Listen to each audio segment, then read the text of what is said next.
Hi there, I thought I'd share a short video reflection on the scripture readings that have been suggested for Christians to look at this Sunday.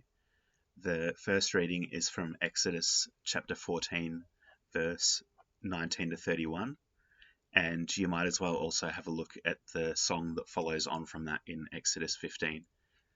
And the gospel reading is from Matthew chapter 18, verse 21 to 35. So feel free to pause the video and have a read of those and then start the video again.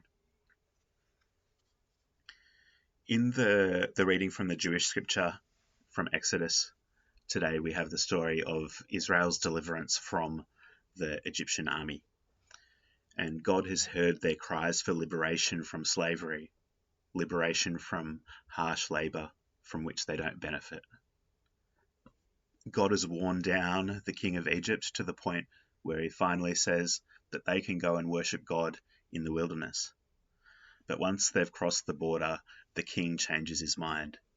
He sees them now as wandering aimlessly in the wilderness. He sends his army out after them to capture them again and put them back to work. And the fiery, cloudy pillar where God has been present with the people of Israel stops leading Israel and moves behind them, standing between the liberated sojourners and the army of Egypt. Fire and cloud prevents the army from harming the escapees. At the banks of the sea, Moses stretches out his arms over the water, and God causes the wind to blow the water back, so that the mud of the seabed becomes dry earth.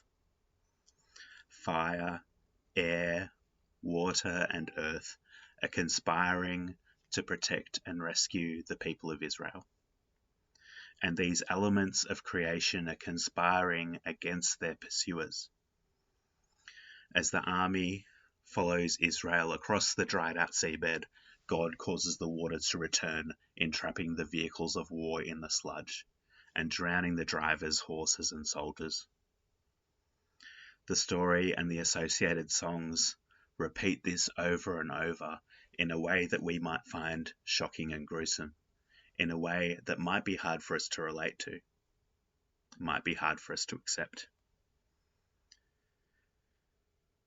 When I was reading these parts of the scripture, I was thinking back to the beginning of Russia's invasion of Ukraine early last year.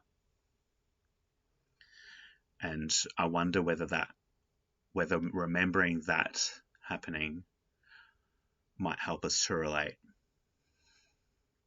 Hearing about missile strikes against civilian targets, hearing about the tanks rolling across the border into Ukrainian cities, sparked shock and terror.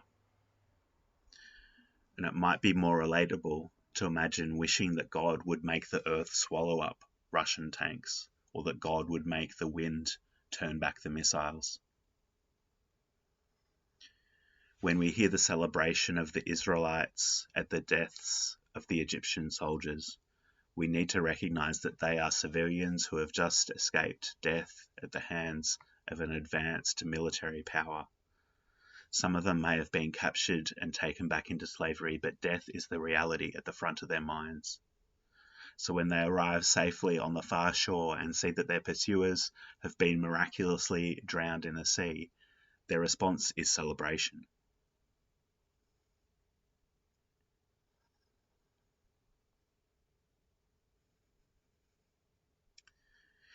In the Uluru Statement from the Heart, Indigenous folks are lamenting the fact that their children in this country are incarcerated at such high rates.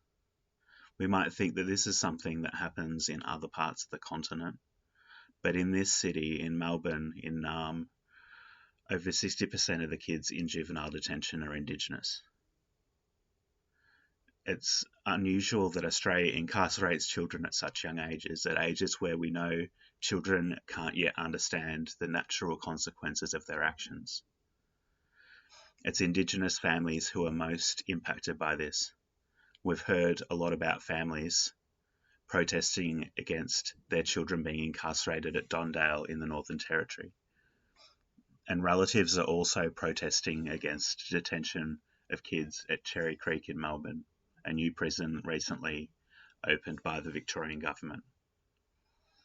In the statement from the heart at Uluru, Indigenous folks have said, proportionally, we are the most incarcerated people on the planet.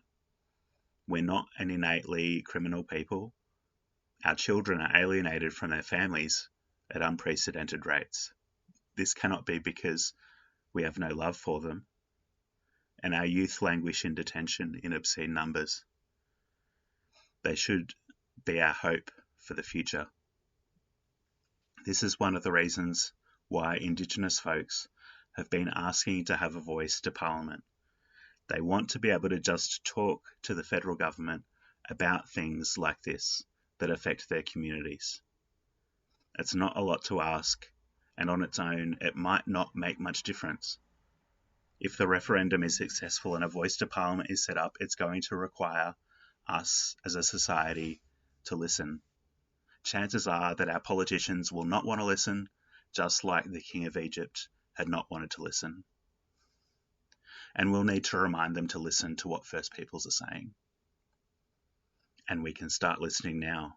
We can start listening when people talk about their experiences as part of the stolen generations. We can listen when people talk about the harm caused to them by colonial governments and colonial churches. We can allow these parts of our story to move us and change our hearts. We can listen to people when they ask for reparations for the harm that's been caused. We can listen to people when they ask for treaty.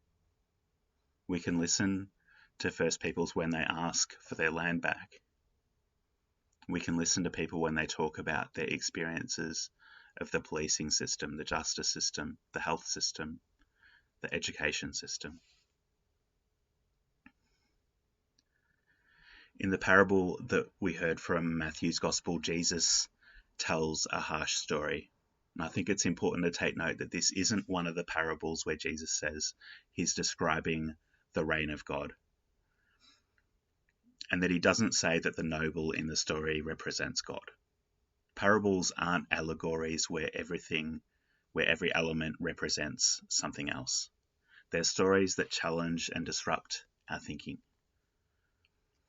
And this is the story of someone who's been enslaved by a noble due to debt.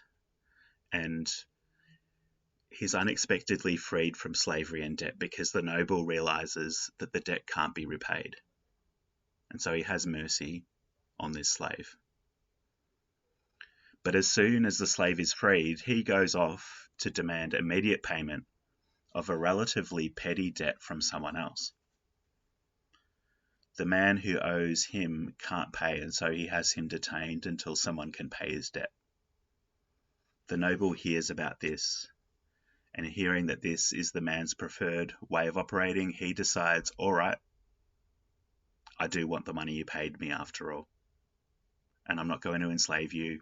I'm going to torture you until someone pays your debt.